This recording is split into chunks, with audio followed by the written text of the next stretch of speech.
Weza, asante kwa neema na rehema na fadhili zako. Damu yako iwe dhamana yetu, damu yako iwe nguvu yetu. Katika jina la Yesu, naomba tufundishe yale uliyokusudia siku hii ya leo, katika jina la Yesu Kristo. Amen. Tutasoma tulicho nacho kinasema, omba mipaka ya fikra iondoke, uwe huru katika kufikiri kimafanikio. Omba mipaka ya fikra iondoke, uwe huru katika kufikiri kimafanikio. Na jana tulisoma ile Waefeso, tutasoma Waefeso 6 ule mstari wa 12.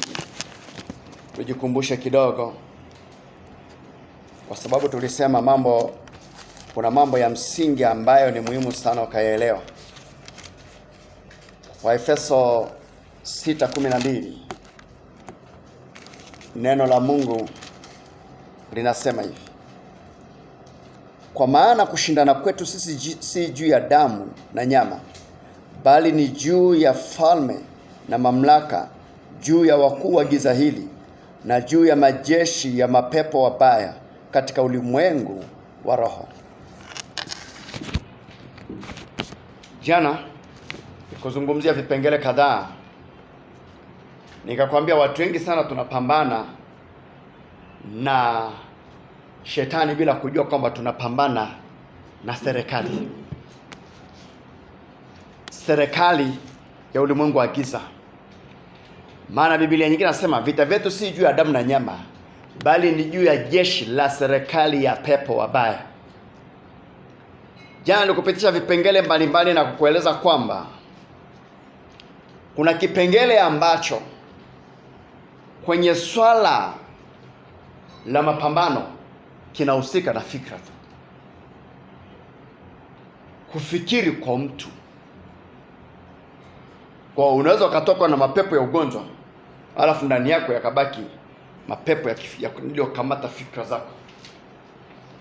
Watu wengi sana wanaweza akaombewa wakapona, lakini fikra zao zisipone. Na katika mazingira hayo nilikupitisha vipengele kadhaa. Kuna mipaka, kuna sehemu ambayo unaona kabisa umefika mwisho wa kufikiri.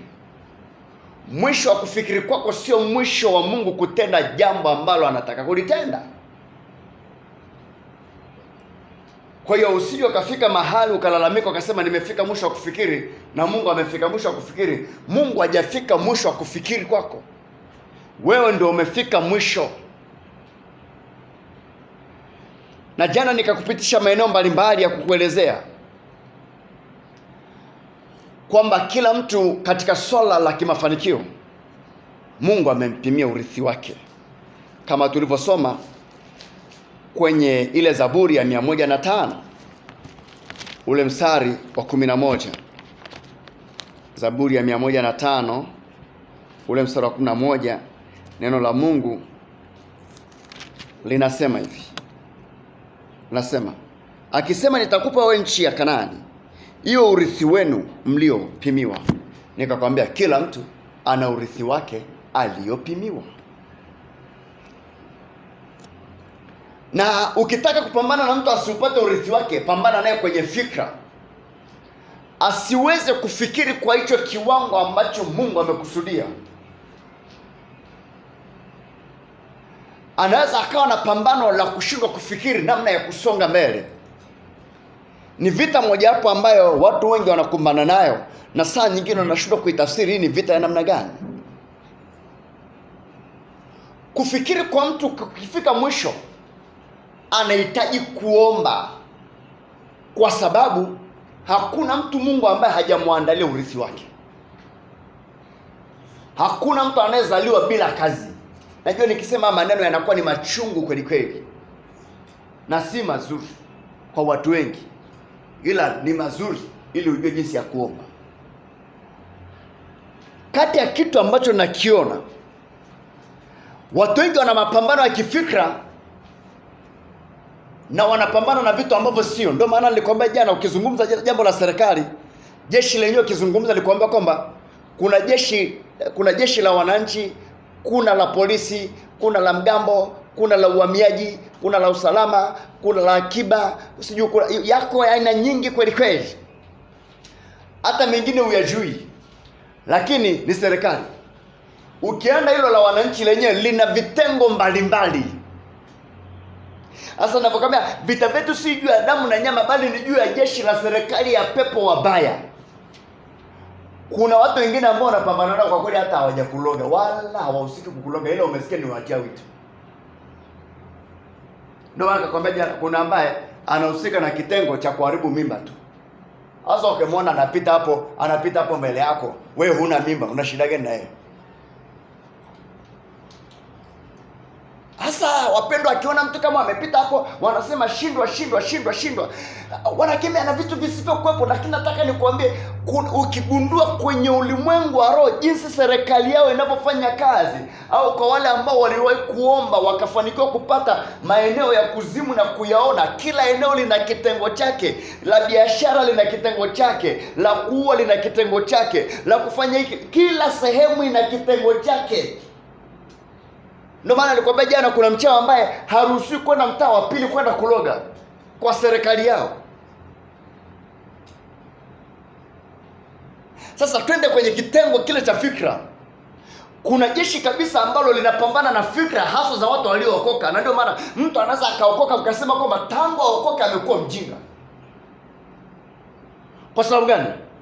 Lile jeshi linasema kwamba tumemkosa, potelea mbali aende mbinguni, ila tutapambana na fikra zake hapa duniani. Hakuna mtu atataka kuona ushuhuda wa maisha yake jinsi ulivyo. Yaani wakiona maisha yako yalipopinda kama kiuno cha nyoka, huna haja ya kuwashuhudia kwamba waendelee kuokoka wasiokoke, wataamua wenyewe.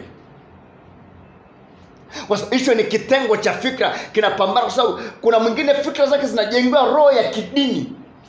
Na zikishajengewa roho ya kidini, mtu yo kumsaidia inakuwa ni ngumu kweli kweli. Kwa hiyo kati ya kitu ambacho saa nyingine kwenye uchumi mapambano yaliyopo, si kwamba watu wengi waweze kufanya vitu. Kufanya wanaweza kufanya na zaidi hapo, na wana urithi mkubwa kuliko tunavyofikiri. Lakini swala linalotokea ni kile kitengo kinachoenda kupambana na kufikiri kwa hao watu. Sasa ni sawa, kuna mtu mmoja aliwahi kusema kama ni watu huku ndani wanaweza wakawekeza kwenye vijuisi na maji, lakini hawezi kuwekeza kwenye miradi mikubwa kama miradi ya aina fulani. Maana yake aliona na watu wakakasirika sana, maana waliona kwamba huyu amefika mwisho wake wa kufikiri. Sisi tunakufikiri zaidi ya hapo. Kwa nini anatuwekea mpaka wa kufikiri? Bwana Yesu asifiwe. Tunachotaka kuomba na wewe ni kuomba mipaka ya kufikiri ulionayo iondoke. Mungu akuonyeshe mipaka yako bado haijafika mwisho. Kwa sababu anasema amekupimia urithi wako. Hasa urithi uliopimiwa umeshafikisha hata robo. Wengine hata 5% hawajagusa, si ndio? Shida nini? Fikra. Ndio maana unaweza kaona kama mtu anakukuta una nyumba, alafu unamwambia huna hela, anakushangaa kweli. Alafu anakuambia naomba hiyo kadi ya nyumba yako nenda nitakope benki, alafu baada ya mwaka mmoja miwili nakurudishia kadi yako na nini, na mimi nitakuwa nimeshatoka kivyangu. Ina maana yeye kuna jinsi ambavyo fikra zake ziko tofauti na wewe. Asa usijaribu hilo. Nimekutolea tu mfano. Bwana Yesu asifiwe. Usijaribu hilo kama fikra zako sio pana. Kwa sababu naongea na mtu mmoja nikawaka kama njoo tukae hapa, unaposema kwamba tunaenda kukopa benki 18% ndio riba, nataka uniambie ni biashara gani naweza nikaizungusha kwa kupata 30% ya faida, ili nitoe ambazo za kwangu mimi, nitoe za kwangu ambazo tuseme ni 12, alafu hiyo 18 ibaki wapi? Ibaki benki. Bwana Yesu asifiwe. Anasema nikikopa nakopa hela nyingi, ukaziona ni kubwa hivi unavyochukua. Subiri mziki wake unapoingia huko mtaani, hali iliyopo, alafu fikra zako sio sawa na mtaa ulivyo. Sasa twende kwenye eneo lingine. Unapofika mahali ambapo fikra zako zimekwama, ni kitu gani unachotakiwa kukifanya? Yona moja ule mlango ule mstari wa 5. Kuna vitu ambavyo tunatamani tuanze kuvielewa. Tukishaanza kuvielewa tu, kuna mahali fulani hivi ambavyo saa nyingine unaweza ukaomba sana, alafu saa nyingine ukapata ufunuo mfupi sana wa kukusaidia kutoka mahali ulipo. Yona 1 ule mstari wa 5 mpaka wa 12, neno la Mungu linasema hivi. Neno la Mungu linasema hivi: basi wale mabaharia wakaogopa, kila mtu akamwomba Mungu wake, nao wakatupa baharini shehena iliyokuwa merikebuni ili kupunguza uzito wake. Lakini Yona alikuwa ameshuka hata pande za chini za merikebu, akajilaza, akapata usingizi. Basi nahodha akamwendea akamwambia, una nini ewe ulalaye usingizi? Amka ukamwombe Mungu wako, labda huyo atatukumbuka tusipotee. Bwana Yesu asifiwe. Unanielewa ninapoelekea? Wakasemezana kila mtu na mwenzake, haya na mpige kura mpate kujua mabaya haya yanatupata kwa sababu ya nani? Basi wakapiga kura, nayo kura ikamwangukia Yona. Ndipo wakamwambia, tafadhali utuambie wewe ambaye mabaya haya yametupata kwa sababu yako. Kazi yako ni kazi gani? Nawe umetoka wapi? Nchi yako ni nchi ipi? Nawe mtu wa kabila gani?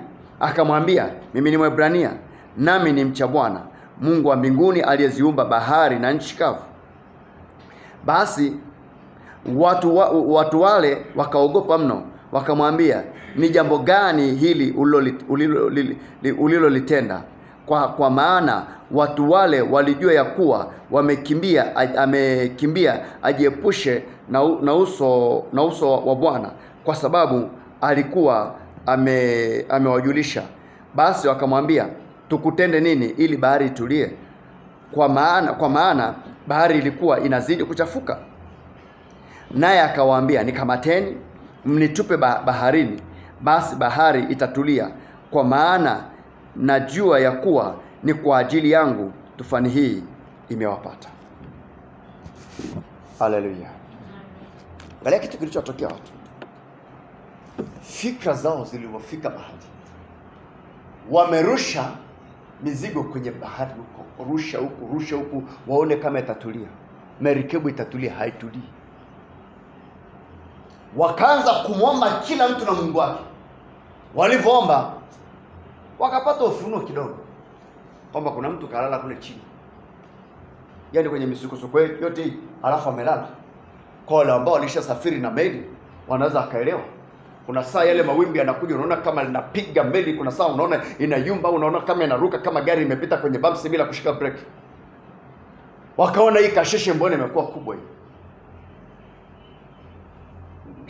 Wakaomba. Kitu cha kwanza kwanza walianza kurusha mizigo chini. Maana yake kufikiri kwao, walifikiri mizigo itasaidia, labda merikebu itatulia. Wakakuta itulia. Wakasemezana kitu kingine. Sikiliza, kila mtu amwombe Mungu wake.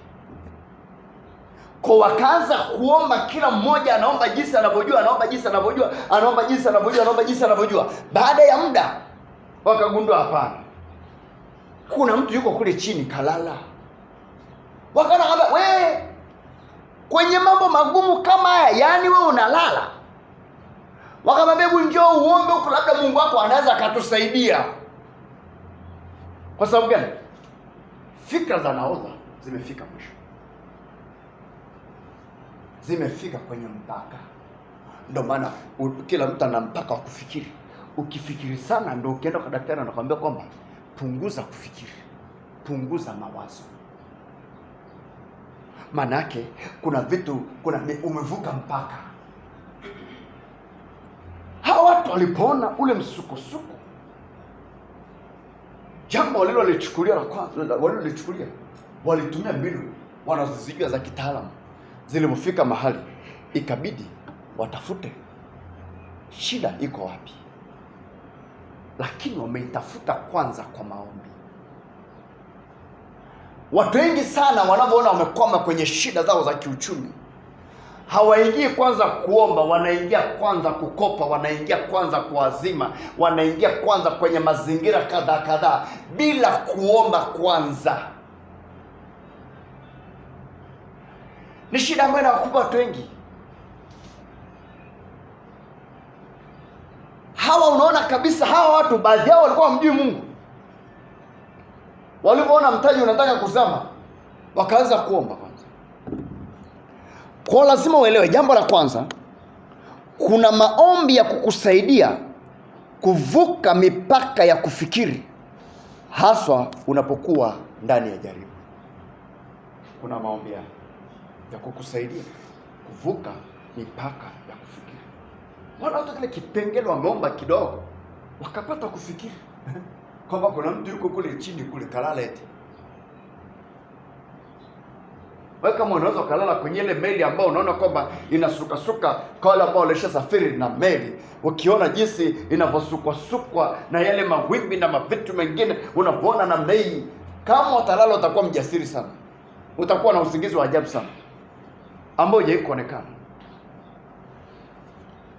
Lakini jambo lingine ni sehemu maombi yanakusaidia kupata kufikiri zaidi ya hapo ulipokuwa, au unaingiliwa na fikra za kimungu. Maana zile za kosi zimeshindikana sasa. Si unaonaga saa nyingine wazo kaenda mahali, daktari katibu, kafanya hiki, kafanya hiki, kafanya hiki. Saa nyingine wanakuambia katafute maombi. Siku hizi madaktari wanamuelekeza mtu kabisa katafute maombi. Na wale wengine wanakuambia katafute njia nyingine, kajaribu njia nyingine.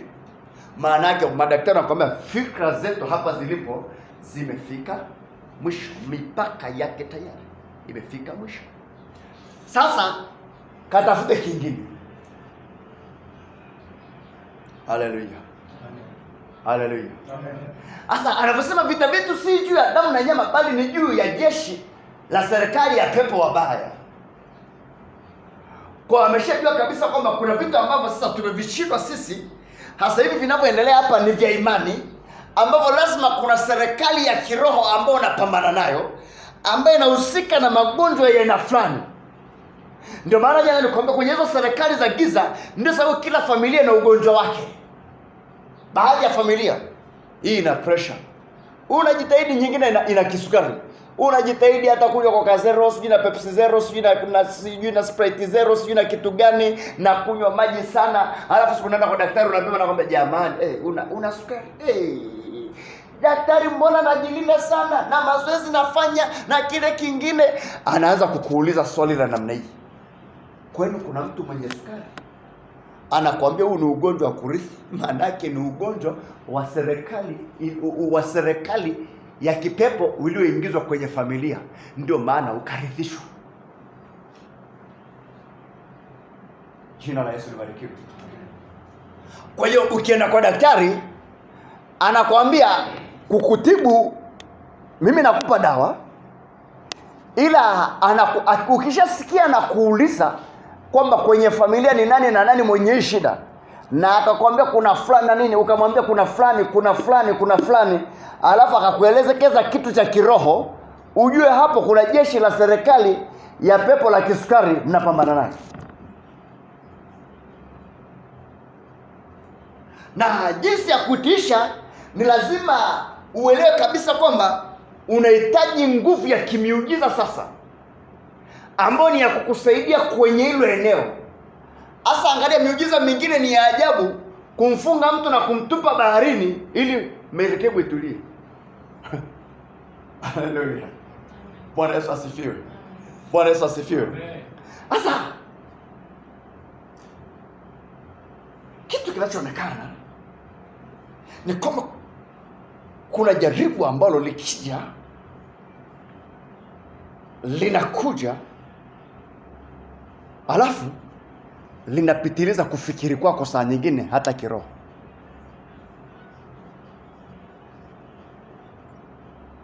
Kwa hiyo inabidi uanze kuomba maombi tofauti, au inabidi utafute jinsi ya kunena kwa lugha muda mrefu sana, ili Roho Mtakatifu alibebe hilo jambo na kuliwasilisha mbele za Mungu kwa jinsi ambavyo anaweza kaliwasilisha vizuri kuliko wewe. Maana wewe sasa, kuna saa nyingine ukishakuwa kwenye majaribu, hata kujieleza ni vigumu. Kuna mtu mmoja alikuwa kila akiomba anasema, yaani nikiomba najikuta namtukana Mungu.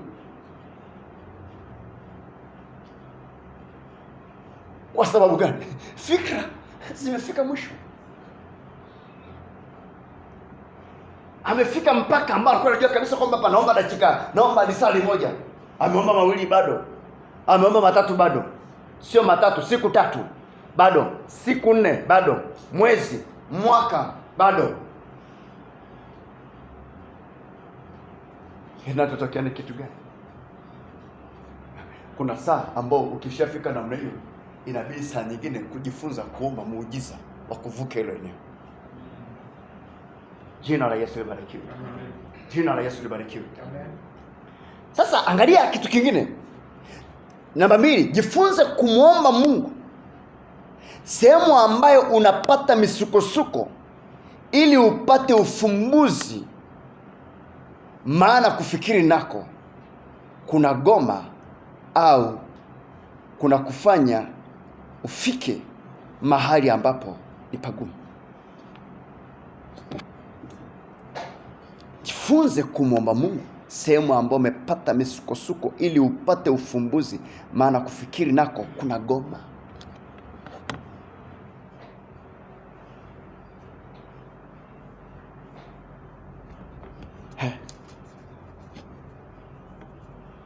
Lakini kitu kingine, usishangae unaweza kuwa katika mapambano, lakini watu ulionao wakakuta wengine wamelala. Lakini kitu kingine, jifunze kuamsha ili wote mpate ufumbuzi. Wengine wanayelala ndiye ambaye amesababisha haya. Bosi, unaona walipokuja kufuatilia habari ya Yona, wakagundua kwamba huyu aliyelala kumbe ndiye mwenye ufumbuzi hapa. Kwa kama kuna mtu aliyelala huko, mtoe. Mwambie njoo. Sasa angalia kitu ninachotaka kukuelekeza. Kama ni wewe, ile meli na yumba namna ile, ina maana walikuwa wanaomba lugha za kila namna. Walikemea mpaka na mapepo yaliyokuwa chini ya meli kama yako. Walikemea bahari, labda kama walikuwa wanajua kuikemea, lakini wapi. Alafu kuna kwingine unakuta kwamba ni adhabu ya Mungu. Alafu suluhu anakuja kukuta kwamba kuna mtu yuko kule ndani, lakini aliingia na nauli yake. Sasa watu wengine kwenye maisha yako unaweza ukawakaribisha, wakakusababisha kuyumba kuliko unapofikiri. Umewakaribisha vizuri kabisa kwa upendo, kwa nauli ya upendo, au jinsi ambavyo umefahamiana, alafu ukashangaa maisha yako yanazidi kuyumba kila kukicha. Kila kukicha. Lazima ujifunze kuangalia ambao umembeba kwenye meli yako ni nani, au ambao umembeba kwenye merikebu yako ni nani. Jina la Yesu libarikiwe. Jina la Yesu libarikiwe. Kwa hawa watu safari yao ilikuwa ni ya kiuchumi. Huyu bwana akaingia humo. Alipoingia humo, meli imeyumba vibaya mno. Wameanza kurusha vitu. Lazima kuna mitaji ya watu ilikata siku ile. Lakini walikuwa wanajua kitu ambacho jinsi ya kupata ufumbuzi. Namna mojawapo ya misukosuko ya namna hii ni kumwomba Mungu. Kwa sababu badala ya kuingia kwanza kupiga simu na kueleza watu vitu vingine, jifunze kuvichukulia hatua na kuendelea kuviombea wewe mwenyewe. Bado iko neema ya Mungu. Mungu hawezi kukuletea jaribu linalokupita urefu wala upana. Lipo jaribu. Haleluya. Haleluya. Na jitahidi sana mahali unapopita, omba Mungu akuepushie watu wakulalamika au watu wakukata tamaa.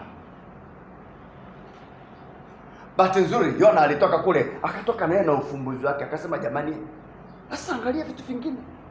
Ukifika mahali pa kukoma, jiulize watu ulionao. Hii ni namba 3. Pia jiongeze kuuliza watu sababu ya kuwa na wewe. Jiulize kazi yao ni nini? wametoka wapi? Wametoka nchi gani au ardhi gani? Na pia ni kabila gani? Walimuuliza maswali yule bwana. Kwa kuna mtu anaweza una sasa nyingine katika kumshughulikia inabidi uelewe vipengele vyake. Kuna bwana mmoja tulikuwa tunaonaga anajeuri we. Hapo kiongozi fulani. Anga tu hii tutamtuliza, atakuwa mdogo kabisa hapa mpaka mtamshangaa. Atakuwa na nidhamu, mtashangaa.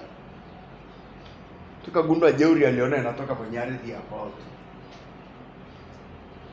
Tukaenda tukaisemesha ile ardhi, tukafuta jeuri. Alafu tukamwambia mbele ardhi usisupport jeuri iliyoko ndani yule mtu, tunakata mawasiliano kabisa. Kuisha habari yake. Na watu wengine wakitaka kuwashughulikia, usishughulikie uchaito, toka navunja uchao wa mtaa. Kautoa wapi? Mtu ambaye anakuyumbisha kibiashara katoka wapi? Anayeyumbisha maono yako katoka wapi? Kwa sababu kumbukumbu nyingi za watu ziko kwenye ardhi. Unapotaka kushughulika na vitu vingine, lazima ujue ardhi imebeba kumbukumbu ya namna gani. Haleluya. Lakini ninachotaka kukuletea kitu kingine, ninachotaka kukuambia, angalia kitu anachomuuliza, kazi yako ni nini? Ndio maana nimekwambia usipojiuliza vitu vingine, hao walikuwa wanauliza maswali ya msingi sana. Utafikiri ni makansela. Kazi yako ni nini?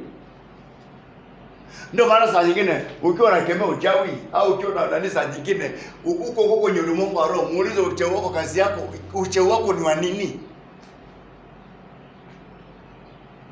Sio narusha tu mawe hapa. Nimemwona huyu. Mimi nakwambia kuna mchawi mwingine hata hajawahi kuloga mtu biashara yake hata siku moja. Haleluya. Ila ni mchawi.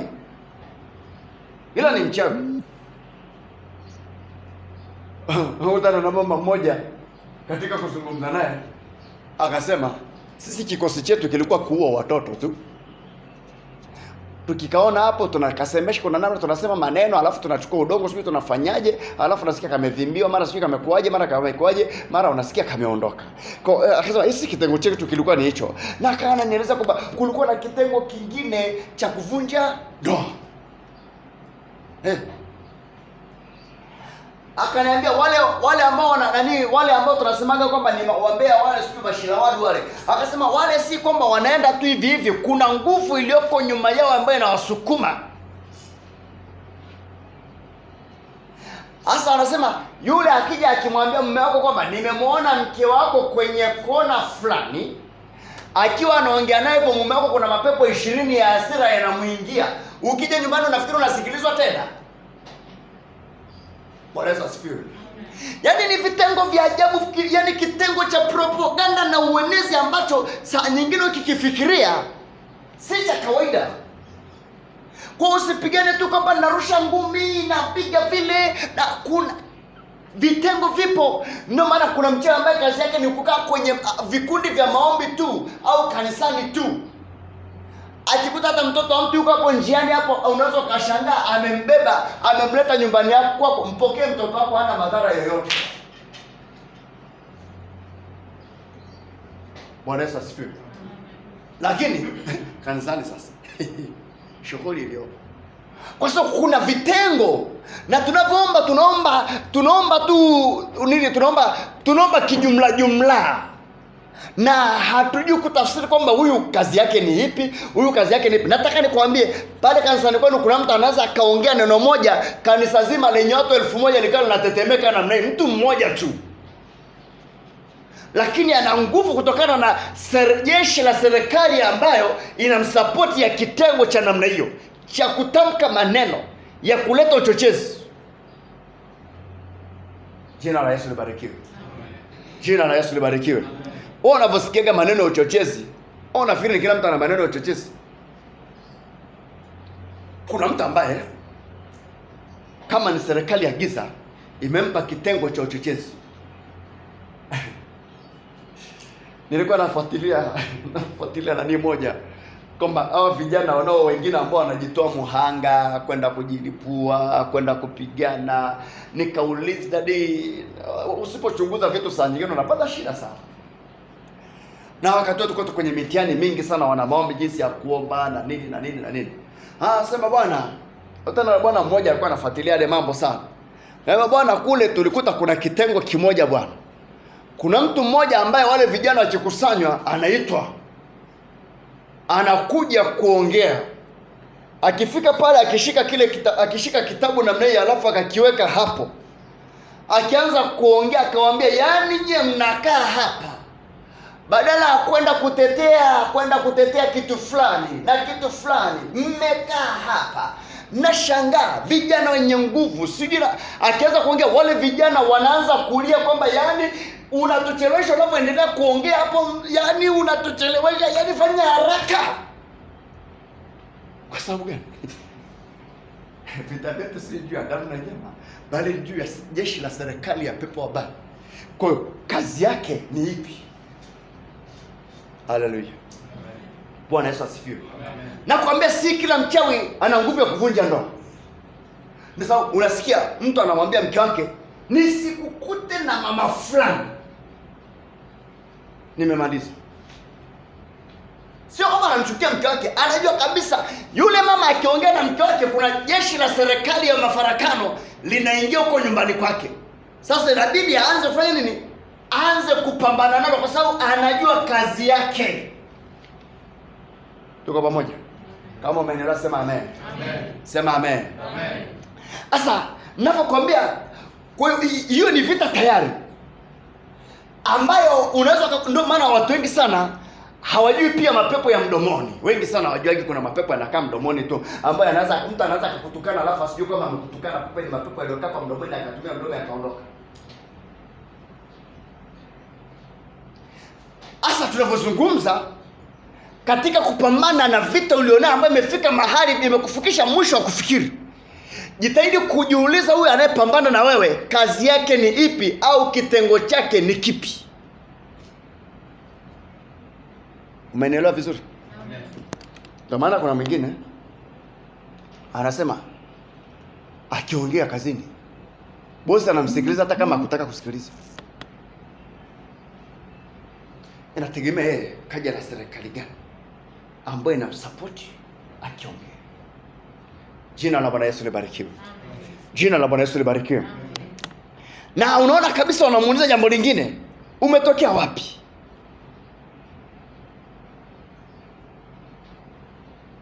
Muhimu sana kuelewa mtu anayekushambulia kwenye maisha anatokea wapi, ni jambo la msingi sana. Ndio maana ukikutana na sisi kwenye counseling utasikia tunakuuliza, wewe ni mtu wa wapi? Kabila lako ni wapi? Ni wapi? Ni wapi? Kijiji gani? Unaitwa nani? Tunakuuliza vitu vingi. Unapokutana na tatizo lazima ujiulize limetoka wapi. Haleluya. Saa nyingine unakuta mtu ana roho ya uzinzi au ana roho ya ulevi. Unamuuliza, wewe kabila gani? Maana yake unataka kujua ametokea ardhi ipi. Unapomuuliza hivyo unataka kujua mapepo ya eneo lile yana kazi fulani. Sio kila kabila lina walevi eti. Tunapokuwa tunafuatilia hizi familia za kwetu za kaskazini, hakuna familia ambayo ina mlevi wa kudumu. Unanielewa vizuri? Hakuna familia ambayo ina mlevi wa nini? Wa kudumu. Tulipokuwa tunaombea vile vitengo, tukafika mahali mwisho wa kufikiri ukaisha, au tukafika mpaka wa kufikiri au wa kifikra. Yeye anasema haiwezekani. Nyumba ile ina mtoto mmoja ambaye ni mlevi wa kupindukia, au wengine ni walevi wa kawaida. Haya, ile nyingine na mlevi wa kupindukia, wengine ni wa kawaida. Ile nyingine nayo na walevi ambao ndio hivyo. Ile nyingine, nyumba zote unazofuata mtaa mzima lazima kuna mtu mmoja ambaye yuko anajiweka kwenye pombe kabisa. Ama ngoja tulipokuja kuchunguza tukafuatilia makampuni yote ya East Africa yenye viwanda vikubwa vya bia, vyote vina viwanda vyake pale Kilimanjaro, makampuni yote makubwa yana nini, yana viwanda vyake pale. Tukajiuliza, ule mji ni mdogo na watu ni wadogo. Tukaenda tukauliza, tukaambia wale wanakunywa pombe bia nyingi kuliko Dar es Salaam. Tukasema haitoshi. Tukaja tukufuatilia, ibada nyingi za kutambika zinafanywa kwa kutumia pombe. Kwa ile miungu lazima iwe na madhabahu mojawapo ya ulevi humo ndani. Jina la Yesu libarikiwe. Kwenye kufikiri ni lazima ujifunze. Ukiona unafika mwisho wa kufikiri, uwe na maswali ya kumuuliza Mungu, au uwe na maswali ya kujiuliza ambayo yanaweza kukupatia suluhu. Usikemee tu.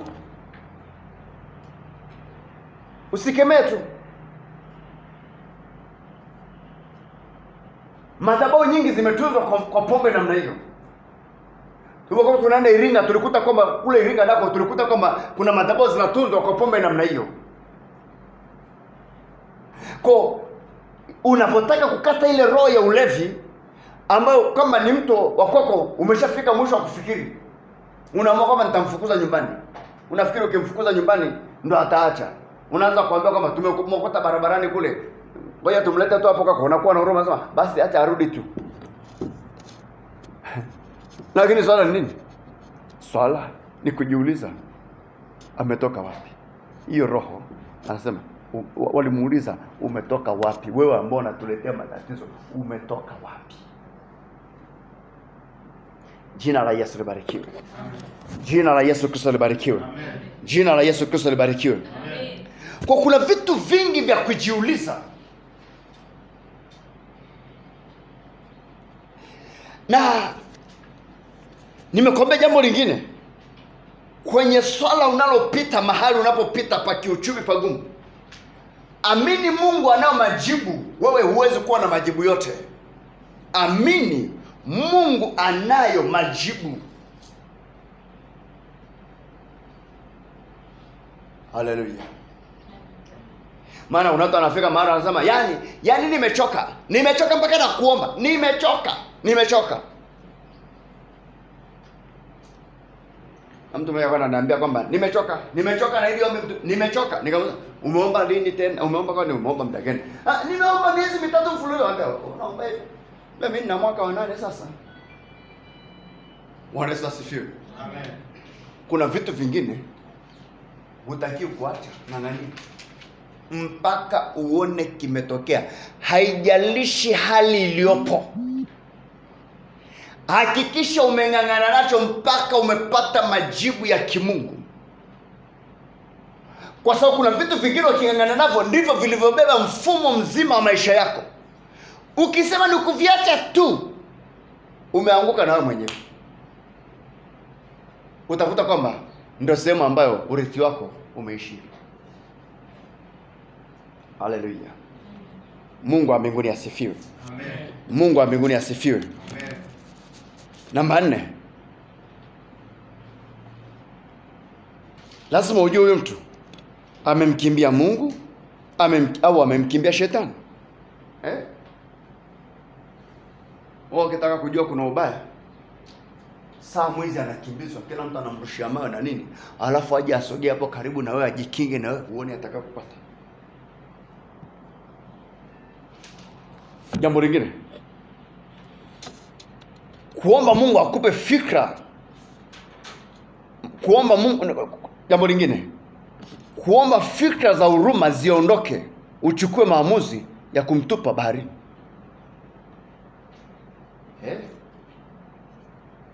Wala watasema kwa kweli ni damu isiyo na hatia. Sasa hizo unafanyaje sasa? Namna ya kujinusuru. Kuna watu ambao saa nyingine ukiwaangalia lazima ufanye maombi ya kuwarusha baharini, mambo yaishe. Jina la Bwana Yesu libarikiwe. Jina la Bwana Yesu libarikiwe. Kwa haya mambo ni mambo ya msingi sana ya kuangalia. Unapopatwa na msukosuko, jambo la kwanza linalofuata kwako ni lipi? Je, ni kuwaambia watu? Je, ni kuwatangazia watu? Au ni kuwaambia watu kwamba umekwama? Je, ni kulalamika?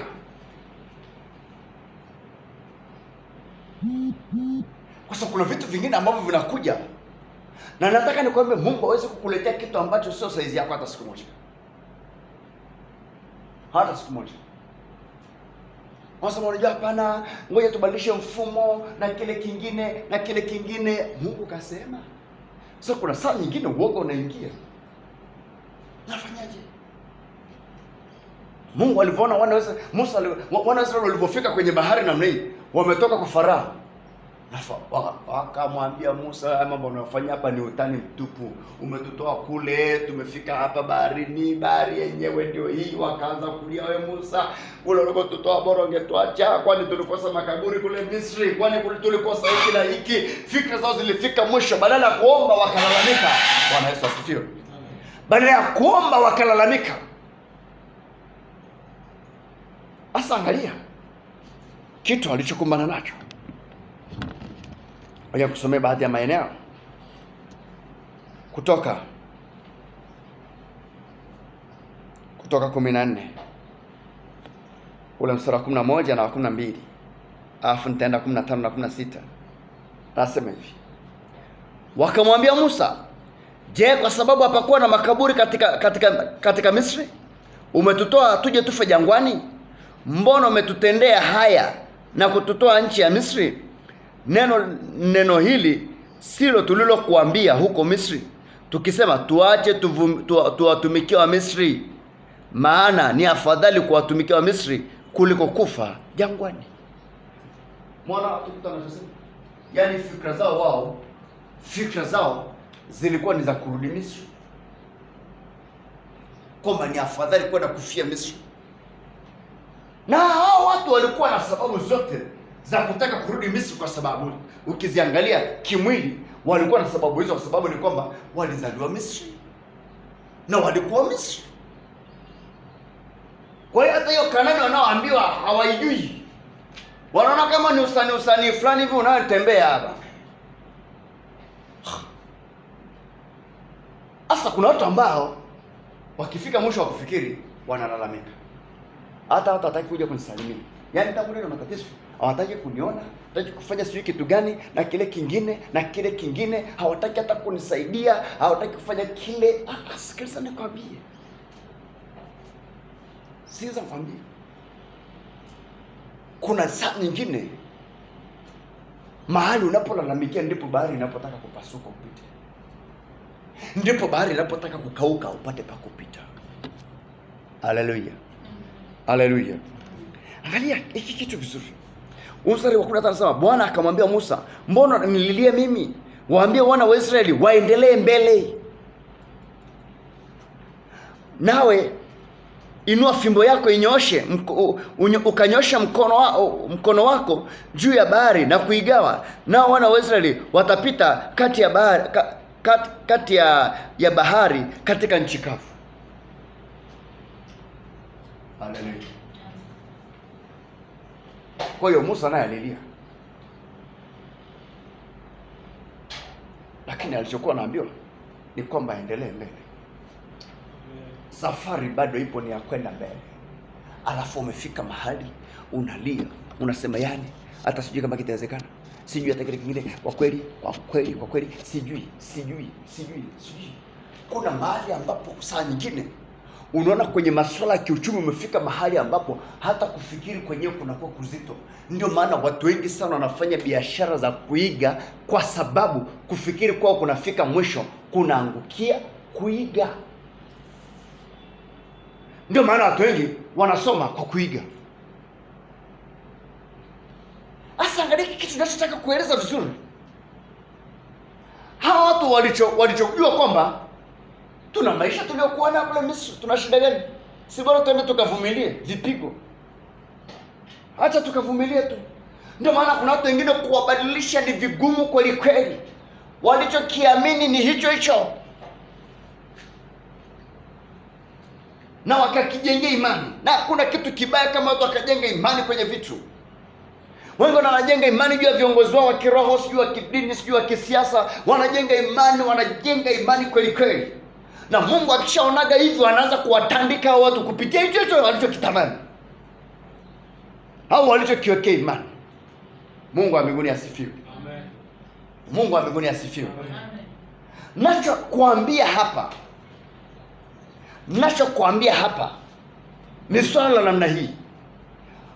Kuna sehemu ambayo Mungu anataka usonge mbele, na kama anataka usonge mbele, kitu cha kuangalia ni kwamba kusudi lake ni lipi ndani ya maisha yako. Hakuna mtu anazaliwa bila kazi, nimekwambia tena. Hakuna mtu anazaliwa bila kazi. Mungu anamwandalia mtu mazingira kwanza, alafu ndio anamwacha afanye nini? Ndio anamwacha azaliwe. Haleluya. Amen. Sasa kwenye hayo mazingira unayoyaona ambayo saa nyingine ni magumu, umeanzisha biashara.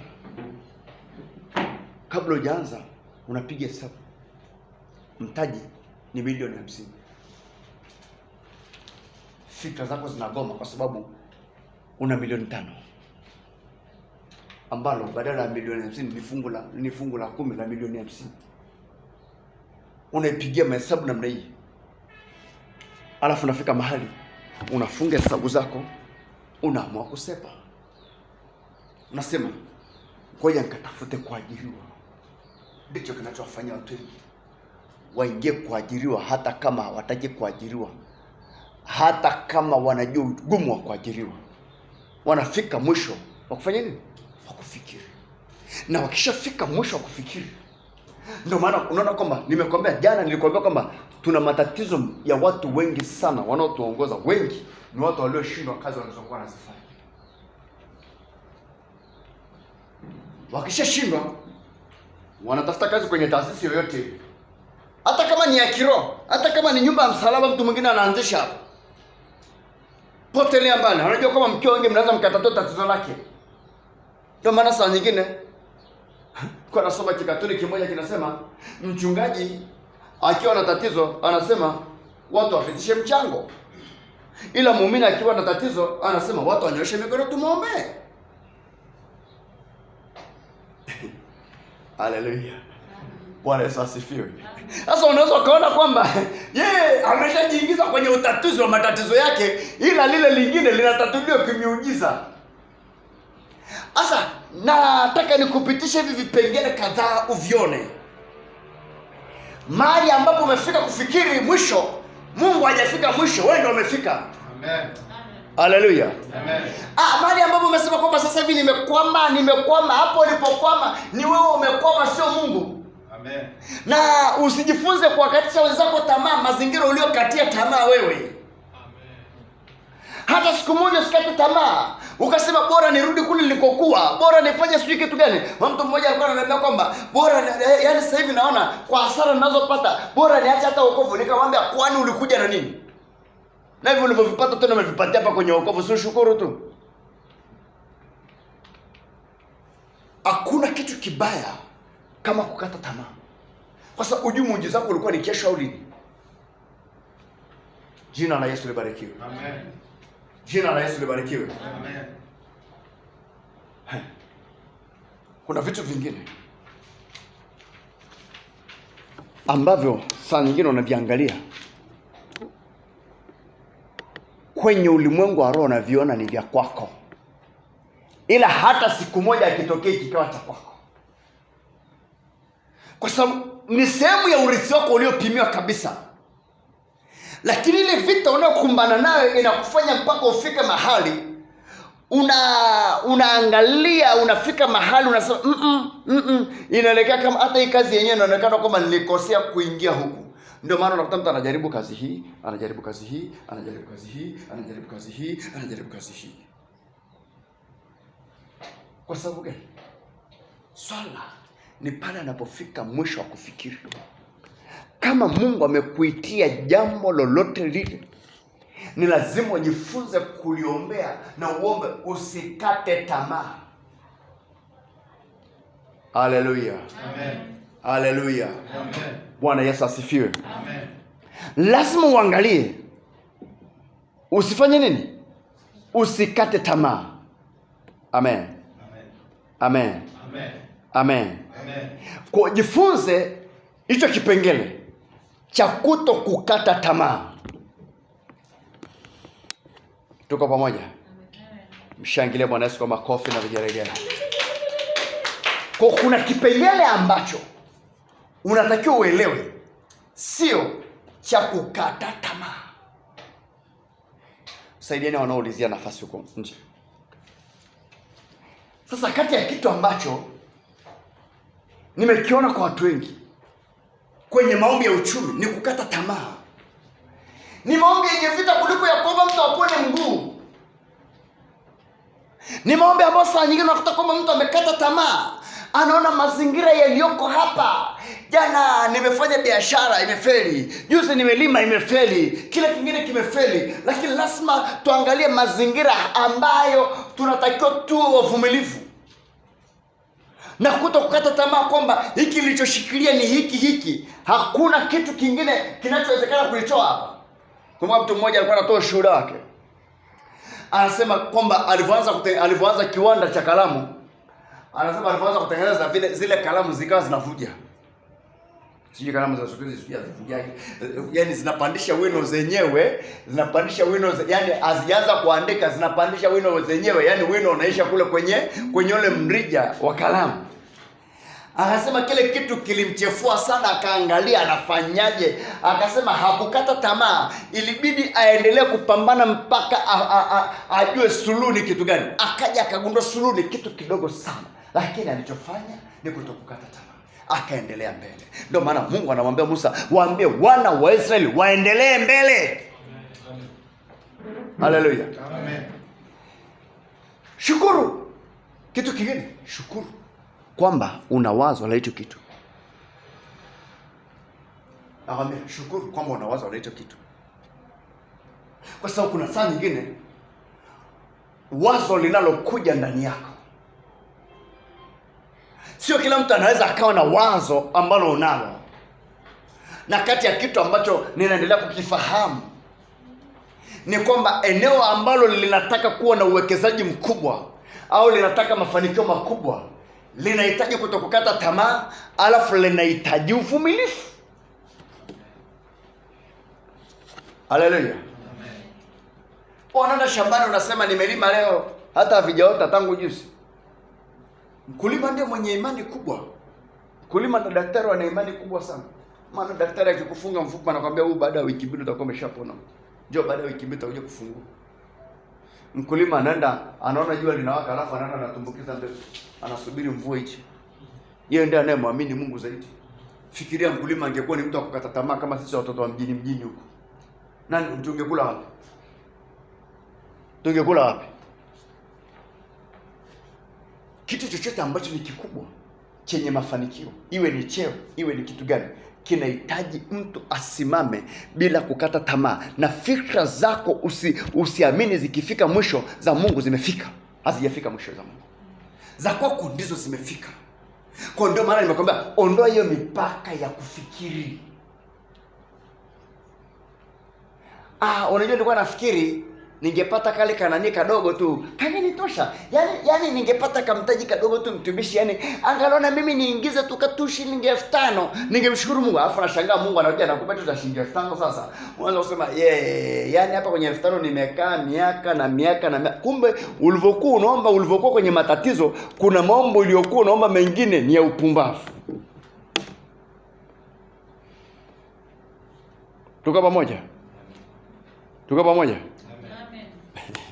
Haleluya. Na mtu mmoja ananiambia, wewe hii gari ulionao sisi kubwa sana, inatumia mafuta mengi sana. Nikamsikiliza wewe. Akaniambia kwangu pana kama mafuta shilingi 10,000 sinyani na wapi. Wewe. Kama wewe sasa wewe unaniambia mimi hivyo. Kuna mtu anaendesha Range Rover hapa mjini lina sisi 4,500. Na kila saa yuko amefunga vioo, liko full AC, anaendesha kama kawaida na anaenda na kurudi, na sijawahi kusikia hata siku moja akilalamika. Sasa unalalamika hicho kikorola chako hicho, unasema kama unaweka nani ya neno hiyo. Kwa hiyo ina maana utabaki na mafuta yako ya shilingi 10,000 hivyo. Mahali kuna namna ambayo kuna namna ambayo unajikatisha tamaa wewe mwenyewe.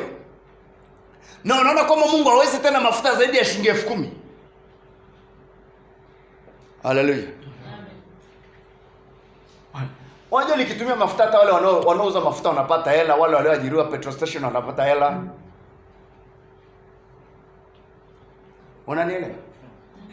Yaani unazungusha ile hela inaingia kwenye mzunguko. Kwa hiyo usijifanye kuwa baili sana. Mtu mmoja ananiambia kwamba kwani umeme unatumia uniti ngapi?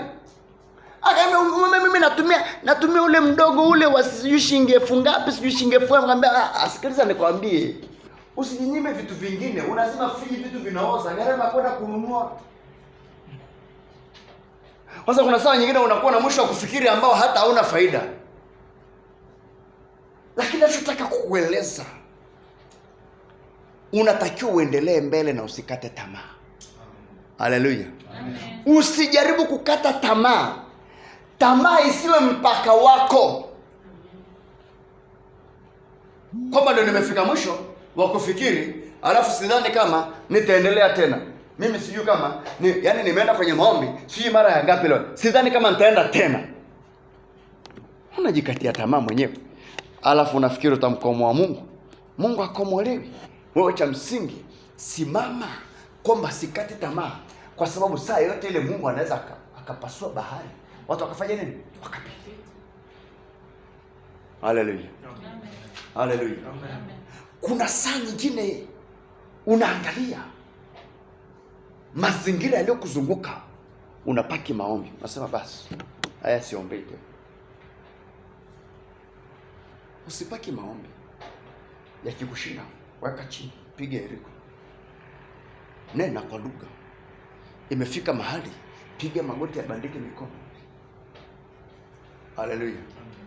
Hujui huko tulikotoka, saa nyingine kupata chakula inabidi muandike maombi, halafu mbandike mikono. Kwamba Bwana tunaomba utusaidie tupate karoti. Changanya hapo na nyanya chungu na hoho. Changanya hapo na binzari. Tusaidie hapo na mafuta kutosha angalau siku 2-3. Tusaidie hapo na kile kingine na kile kingine, na tunakushukuru. Amen. Alafu nashangaa saa nyingine Mungu anaachilia muujiza. Mtu analeta au unapata hela inayoendana na vile ulivyoomba. Tukaja tukagundua tuna maombi ya kimaskini kuliko tunapofikiri. Nikaongezekiwa na imani. Maana tulikuwa tunasemaga friji saa nyingine, kwa sababu friji linaliaje hapa, huko ndani umeweka maji ya kunywa tu. Hasa na kwa si bora kuzima na kula na umeme. Afika siku ya siku tukaanza kujifunza imani na kutokukata tamaa na kuondoa mipaka tuliojiwekea. Mwenzangu, hata kuvaa yenyewe unajikuta umejiwekea mpaka. Yaani hata ukienda kule buchani, uingie kule ndani, unaenda wale wanaomba wanazaga utumbo hapo nje. Maana ndio mpaka wako ulipo. Ndio watu kitu sio. Alafu hakuna kitu kibaya kama ukosa hela wakati ulishakuwa na hela. Ndio maana mtu anamna akipata hela anakuwa na adabu kweli kweli na hela. Uweze kusikia na zungumza tu ovyo mambo ya hela. Nikaja nikasema, yani friji naye inazimwa na kingine kinazimwa. Nikaenda siku moja nikapata imani. Nikapata nini? Imani ya kuvuka bahari. Sema ya kuvuka bahari. Alafu ipo. Sema alafu bahari ipo. Hebu sasa. Nikaamua kuchukua hatua. Nikaomba. Nafunga siku 3. Uombe upate maisha angalau yanayoendana na angalau hata mtaani tu. Kaomba sana. Nikagundua hapa. Roho ananiambia kwamba ukiomba huo unaomba sawa sawa na ninavyokuelekeza, sio sawa sawa na kufikiri kwako kulivyo. Ile sauti si kaondoka sasa. Sasa kuna sauti nyingine ikija unatamani irudi. Unajua watu wengi wakishasikia sauti ya Mungu kinachowafanyaga walie ni kitu gani? Ni kwamba ile sauti wanatamani irudi, warekodi haraka kiendelee kipande kingine. Kwa sababu limetoka jibu nusu. Kwa pale ndipo watu wanaanzaga kulia. Hawali kwa sababu wameomba muda mrefu, wanalia kwa sababu kipande kimoja cha jibu kimepotea. Hasa kile kipande kikapotea. Nilichokuwa najua, walionifundisha mambo ya mazoezi ya askari na mengine, walinifundisha kutokukata tamaa. Ile nayo ikachangia kunisaidia. Sasa hapa sitoki. Nikaja tena. Ikapita, alafu kikaongezea kipande kingine. Sichikakata tena. Yakaja sasa nyingine, yale maono mengine. Yakaja. Asema hii. Ndio ile ukiwa kwenye mambo unasikia kucheka sasa.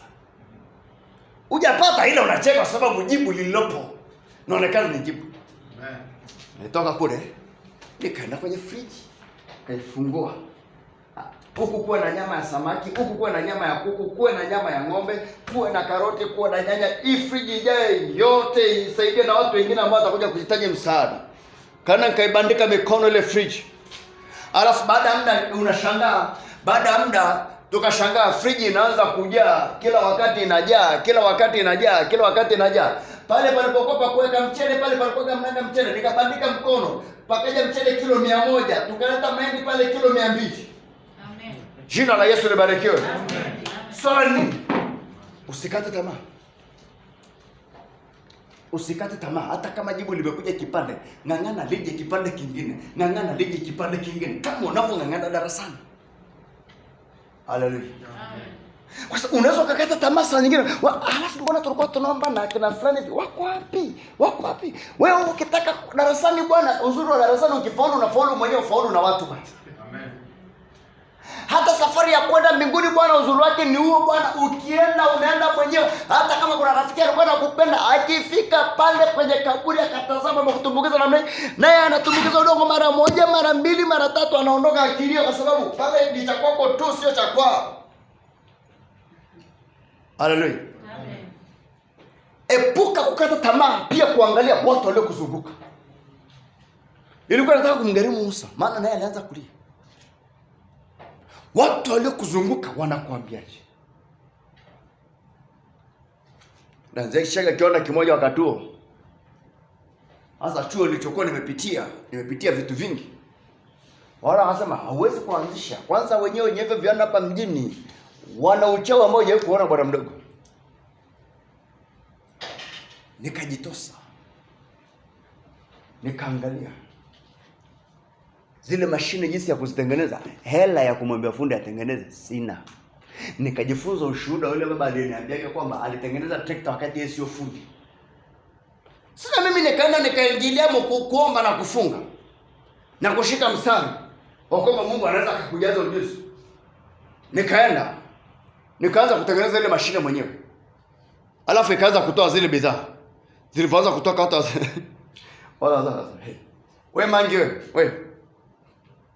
Mungu kwani mnatumwaga hela tu mpaka wanatengeneza vitu vya namna sana, wanatengeneza saa nyingine mara inafyatuka, mara inafanya nini nani. Nasema hivyo tu. Baada ya muda wakaja kashangaa imetulia, lakini swala la kukata tamaa, usijaribu kukata tamaa kwa kuangalia mazingira ulionao, kwa sababu habari ya mafanikio na kuhusu mwenyewe imhusu jirani yako. Amen. Haleluya. Amen. Haleluya. Amen. Kwa safari hiyo ni ya kwako mwenyewe. Jifunze kuona na wao waliokuzunguka na wanaweza wakawa ni mpaka wako. Wakifikra. Waliokuzunguka wakakukatisha tamaa, wakakufanya urudi nyuma. Lakini nataka nikwambie, endelea mbele. Endelea mbele. Angalia kitu Mungu anachowaambia watu. Angalia kitu anachowaambia. Bwana akamwambia Musa, mbona unanililia mimi? Waambie wana wa Israeli waendelee mbele. Kwa nini nataka kukata tamaa? Kwa nini nataka kukata tamaa? Haleluya.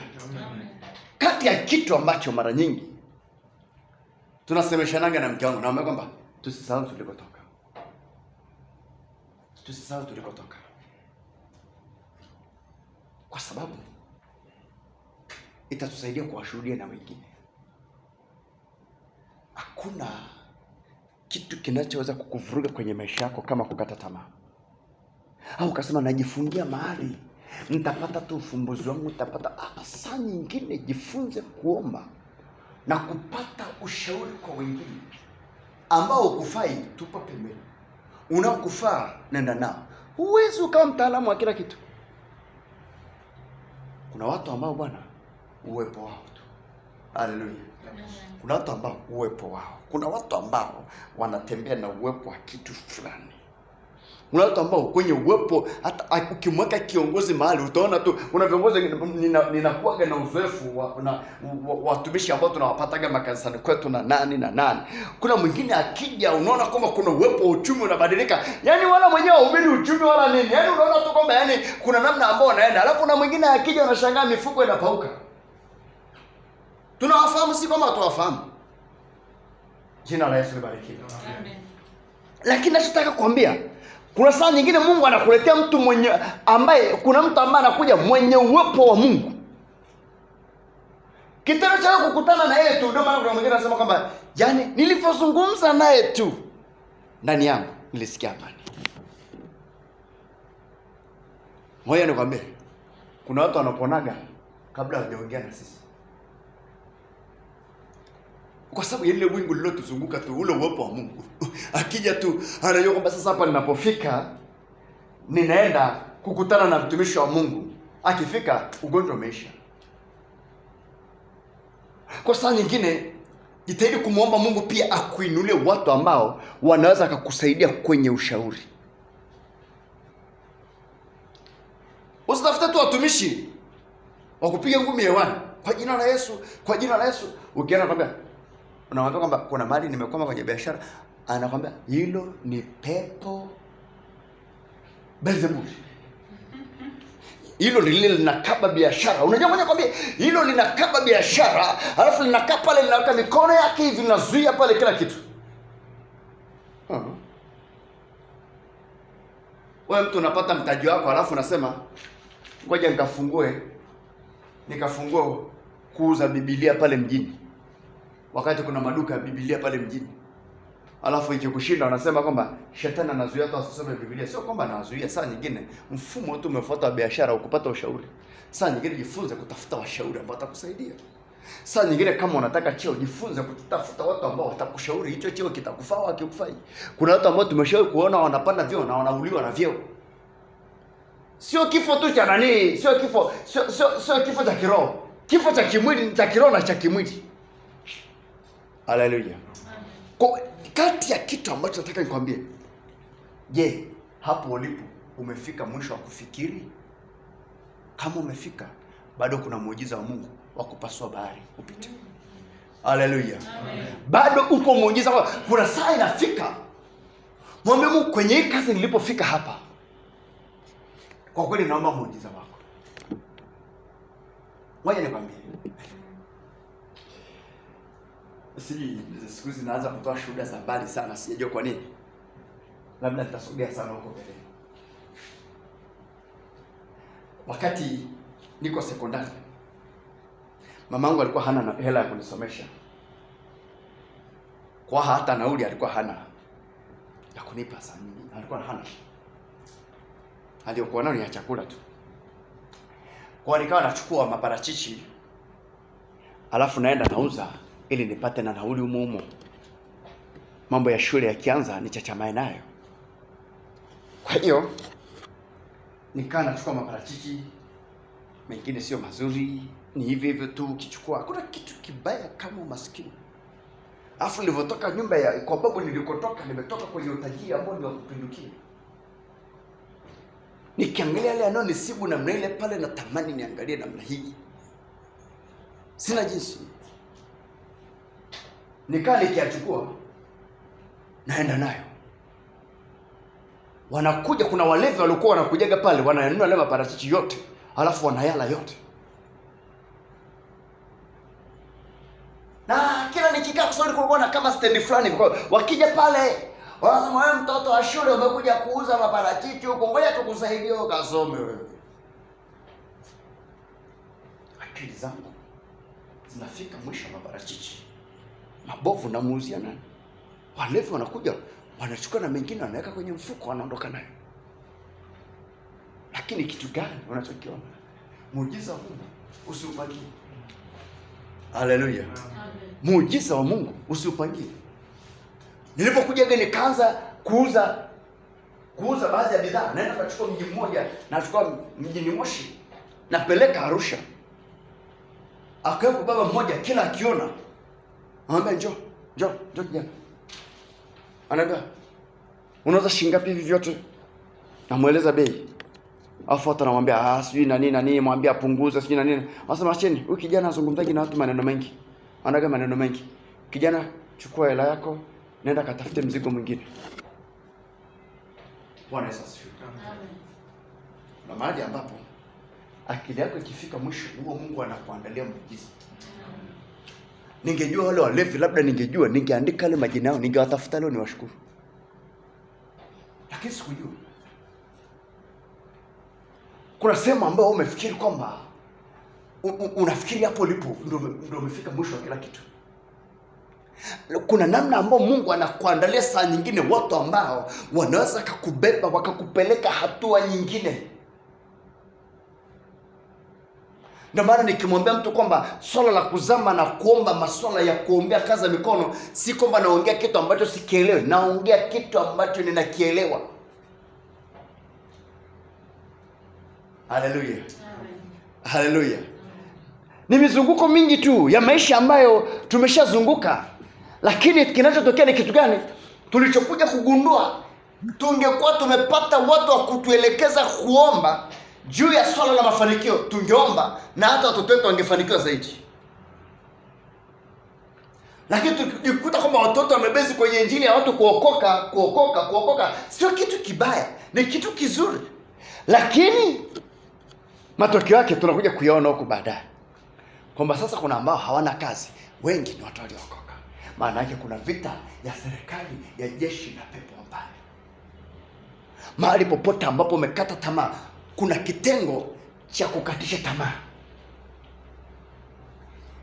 Nimekaa kwenye deliverance miaka 5. Bila kuhubiri. Kwa nikawa nafuatilia haya mapepo. Hivi wewe yanafanyaje kazi?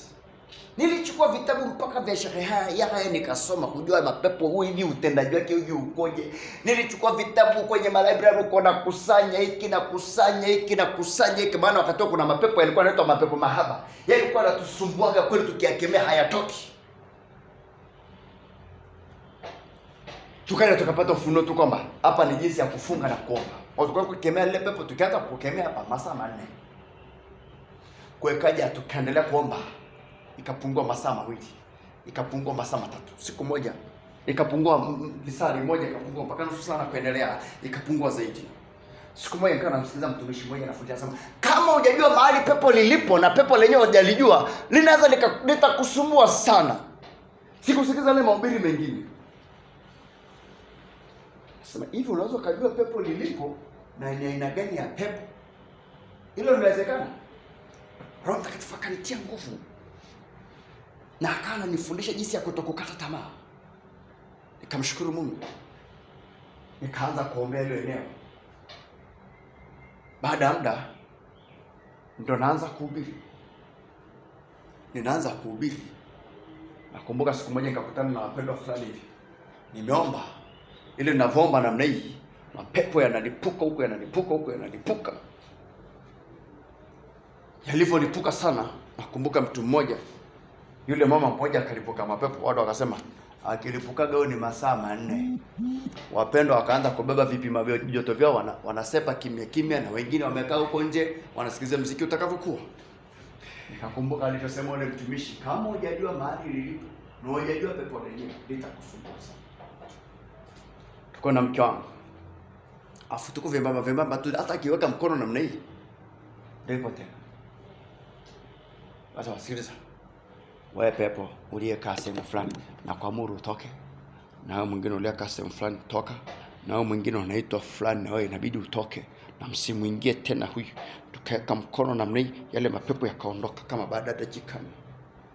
Wale wapendwa waliokuwa wametoka huko nje wakaitwa wakaambia ameshafunguka, ameshafunguka. Wakarudi wakasema wakasema lakini kuna kitu alichonacho si bure, kuna kitu amebeba mfukoni. Wajakwambia kitu. Tukawa tumeendelea namna hiyo, tukawa tunazidi kupata ufunuo. Ili tunalikemea hivi, ili tunalikemea hivi, ili tukalikemea hivi. Bwana, mahali tulipokuja kukwama yale ya uchumi, yalikuwa makorofi kuliko hata ile mahaba. Hatuoni maana yenyewe hata huwa hayasemagi hapo. Maana mengi si yana viapo. Lile lenyewe lililokutana na Yesu likamwambia tunakuapisha kwa Mungu usitutese. Na mapepo mengi ambayo yanasimamia vitengo vya uchumi, kuna aina ya mapepo yanaitwa mkatisha tamaa, ambayo ndiye anaweza kumuingia mtu mara moja yakamkatisha tamaa, akasema hata kanisani, hata wapi siendi tena, bora nikae ninywe pombe tu. Unajua kukutana hata namna hiyo. Sasa ukiweza kushughulikia, tafuta pepo la namna hiyo huko ndani yao. Muda tu utamwona mtu yuko huru. Jina la Bwana Yesu libarikiwe. Amen. Tulipokuja kuangalia ya uchumi ni kitu gani? Sasa yule mtumishi aliyesema wakati ule kwamba ukikemea pepo lazima uelewe ni aina gani na liko wapi. Ni muhimu sana kuelewa. Kwa hiyo ikabidi nichukue ile mstari nianze kufungia na kuomba. Sasa siku nyingine si akanivuruga tena. Akasema unaweza kukemea mapepo yote, unaweza kukemea hata pepo lililoko kwenye mguu, hata kama mguu umevunjika ukaunga, ila pepo la uchumi acha kazi yake si ya kitoto.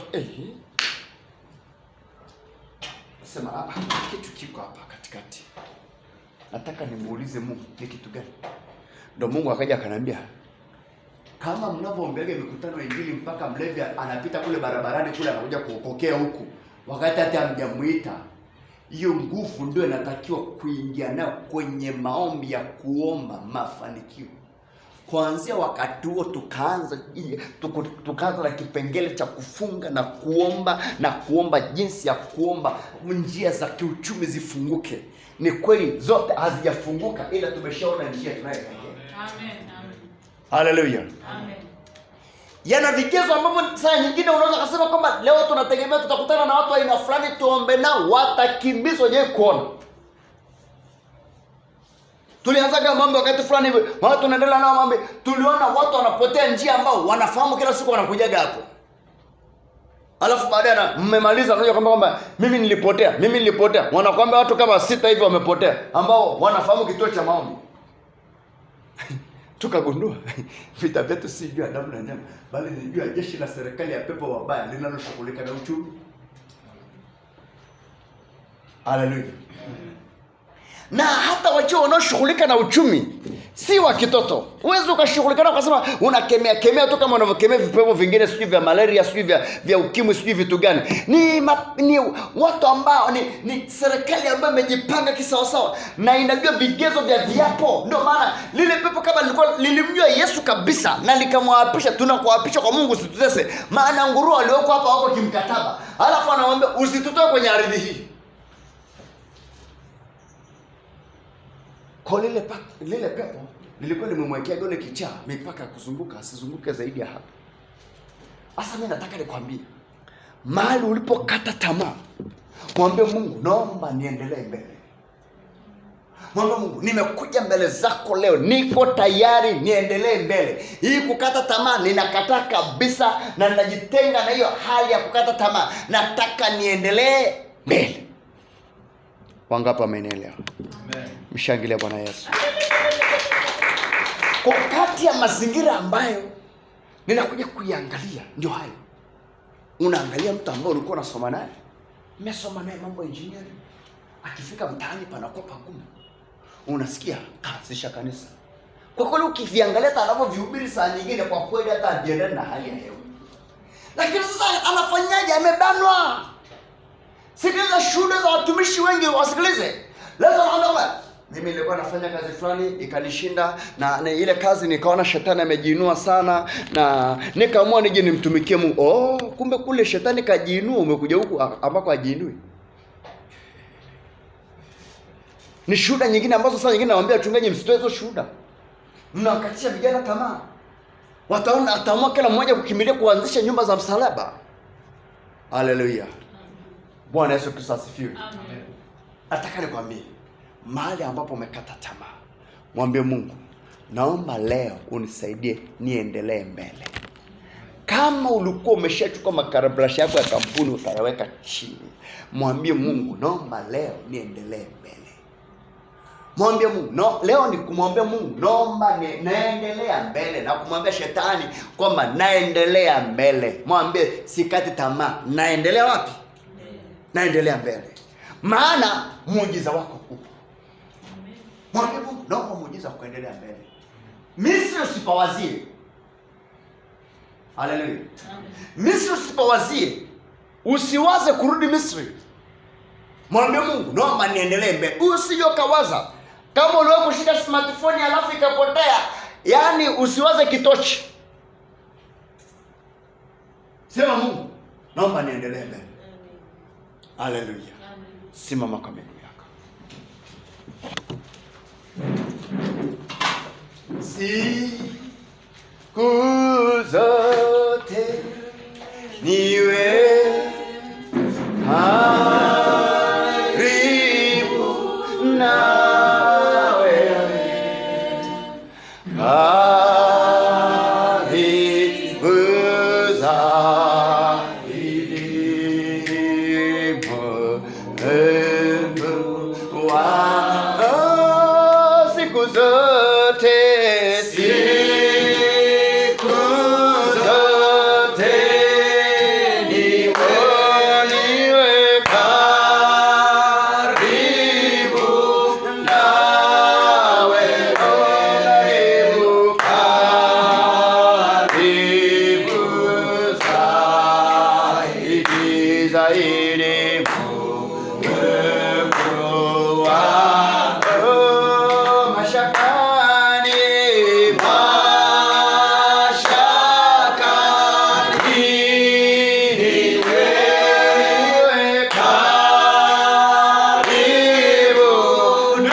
Bwana, mahali popote ambapo umekata tamaa, mwambie naomba niendelee mbele. Bwana, nasogea mbele zako. Wewe ni mwenye rehema, wewe ni mwenye fadhili. Wewe ni mwenye rehema, wewe ni mwenye fadhili. Wewe ni mwenye rehema, wewe ni mwenye fadhili. Wewe ni Mungu mshindi wa yote, wewe ni Bwana wa yote. Wewe ni jemadari wa vita. Wewe ni Alfa na Omega, na zaidi yako Bwana. Katika jina la Yesu Kristo wa Nazareti. Kwa ajili ya kuvuka katika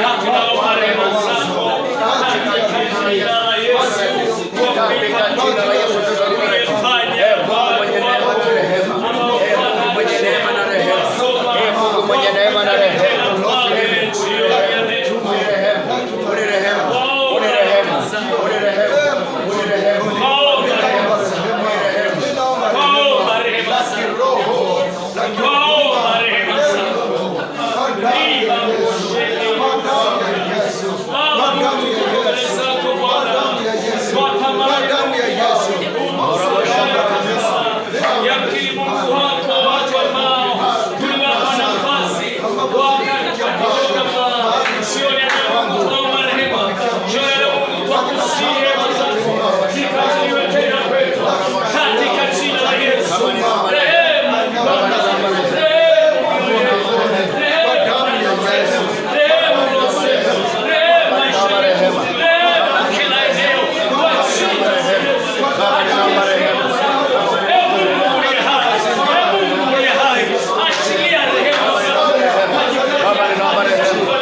tumechoka.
Kwa damu ya Yesu. Asante Yesu. Asante Yesu.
Achilia muujiza wako. Achilia muujiza wako.